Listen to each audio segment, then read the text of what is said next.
How beautiful is this?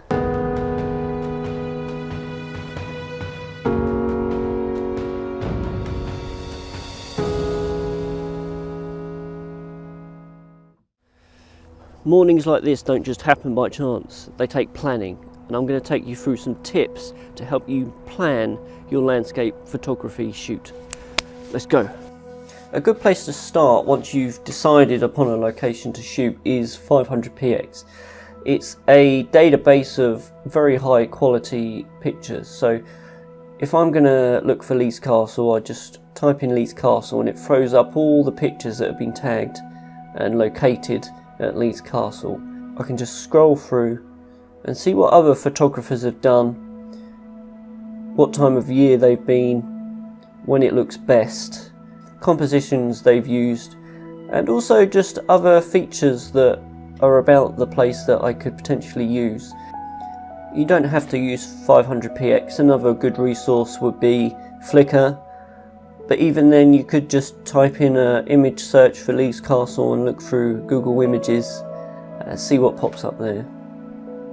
The reason I like 500px is that the quality should be of a higher standard, so you can easily cut out a lot of rubbish photographs that you might have to trawl through to find one or two good ones. It seems though that even with 500px there seems to be a lot of what I would call snapshots here, not some really good high quality images. There are a few, and what I'd like to do with these ones that I like, that I can use as a reference and inspiration, is to add them to a gallery so that I can refer back to them at a later date. Another great resource and tool is Google Maps. So here we can zoom in on Leeds Castle, and using the little man we can drop him into some pictures people have taken that are 360 pictures. And what is so useful about this is we can not only can we give ourselves the sense of being there, but we can look around, see the lie of the land, what's around, what trees are there, what the grounds look like, what the elevations are, does it little hills here and there, and it just gives us a real sense of being there without actually having to leave the house. Something else you could do, but you don't need to, is because of all the drone footage that people take and throw on YouTube, you can look through drone footage. So googling Leeds Castle drone footage, we see here someone's taken one right over the castle, and it gives us a better quality look at what the land looks like around the castle. Another amazing resource that I like to use is OS Maps. Now, the main advantage of this is that it shows us all the footpaths in the country. So Leeds Castle being a protected site, there's limited access to the grounds. But as we can see from OS Maps, there's actually a couple of footpaths running right around the castle. So we've got the opportunity to turn up at any time, day or night, freely walk around the castle without being prosecuted in any way. Now, using Google Maps, I can actually compare the footpath locations to the actual areas using Street View, and I like to just check the entrances off the roads with the footpaths, because there'll always be signs, so they're easy to find. And from here we can see that that is a good path that we'll have no problem getting through. Another amazing tool would be Photographus Ephemeris, and it uses Google Maps as its basis. It overlays the positions of the sunrise, the sunset, moonrise, moonset, and depending on the time of the day, where the sun will be. So I've moved the red pin, which would indicate your location, where you're setting up your camera. I'm using the grey pin to indicate the location we're shooting, and with that you can see that down in the bottom corner of the map, it gives us the distance between where we're shooting and the location, elevation difference, gives us the azimuth, so the angle off north that we'll be shooting, tells us the angle in the sky that the sun will be at, and also the moon.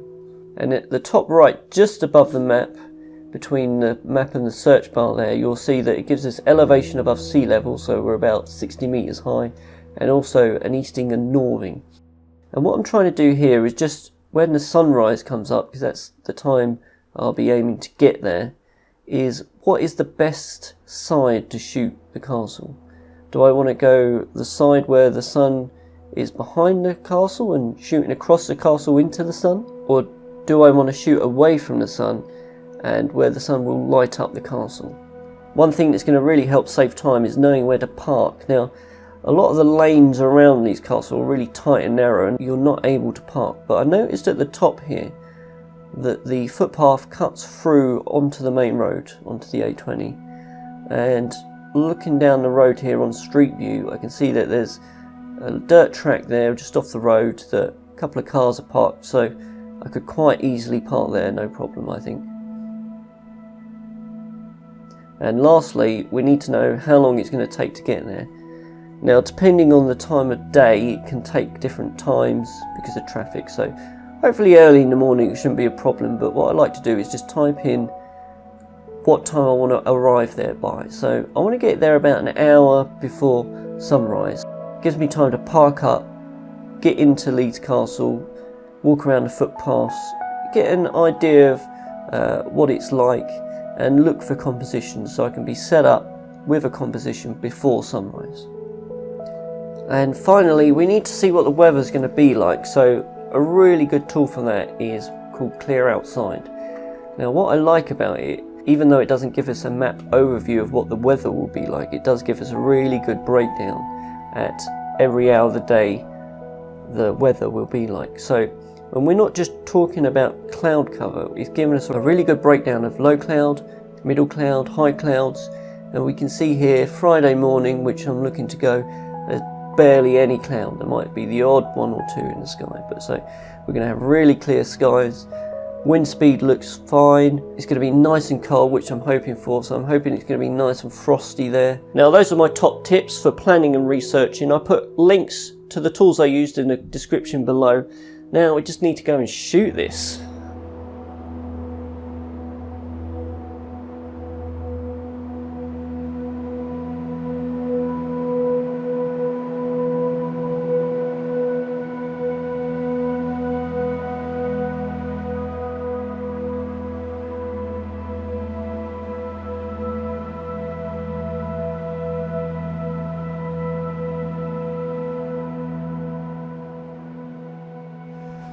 Wandering around, there's frost everywhere, and I found this these branches, dead bit of tree that's lying here on the ground, and it's really creating a nice foreground composition.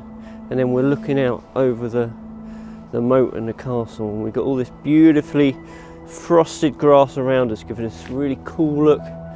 The sun, the orange of the sun is just starting to peek through above the trees and just looks so beautifully peaceful and still.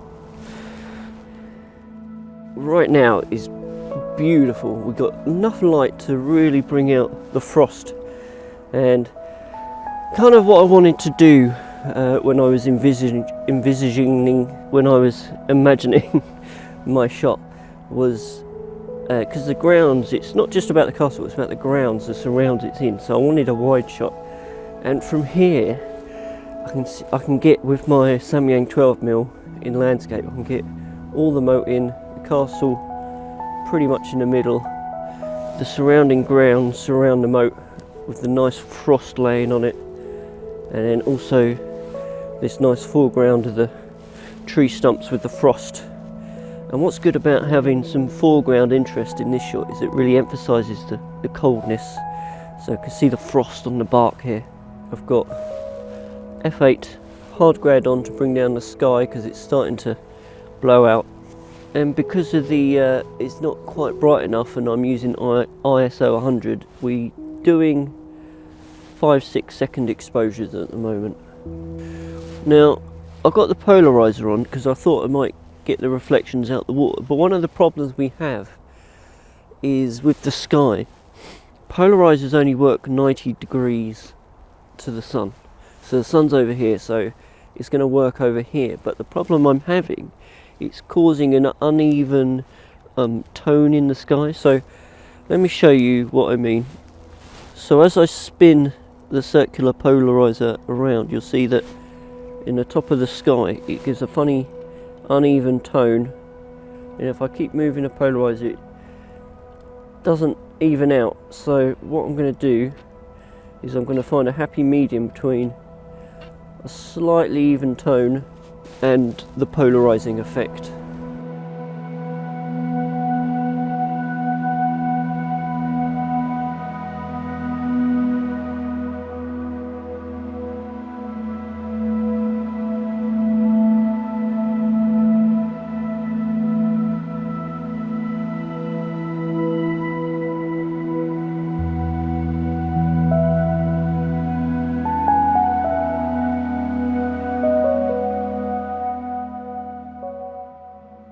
With this shot, I wanted to swing around a bit more. I wanted to change up the composition. So we're landscape, and in the bottom right here we have the tree, the frosty tree, pointing out towards the castle, and then the castle's in our left hand corner, and then filling up the rest of the frame is this moat coming round, circling round, and then the hill dropping down. We've just got these nice pinky hues coming through now. Beautiful. I come down a bit lower because I wasn't happy with the ratio of like just empty grass in the foreground here to the rest of the interesting scene. So by bringing it down, I can get less grass in, still keep my foreground interest, and then raise up slightly the angle of the camera and get more in the frame that's actually interesting. So for that shot, Samyang 12mm, f8, ISO 100, 1 second exposure, hard grad, polarizer, boom. I think I'm pretty happy with that shot.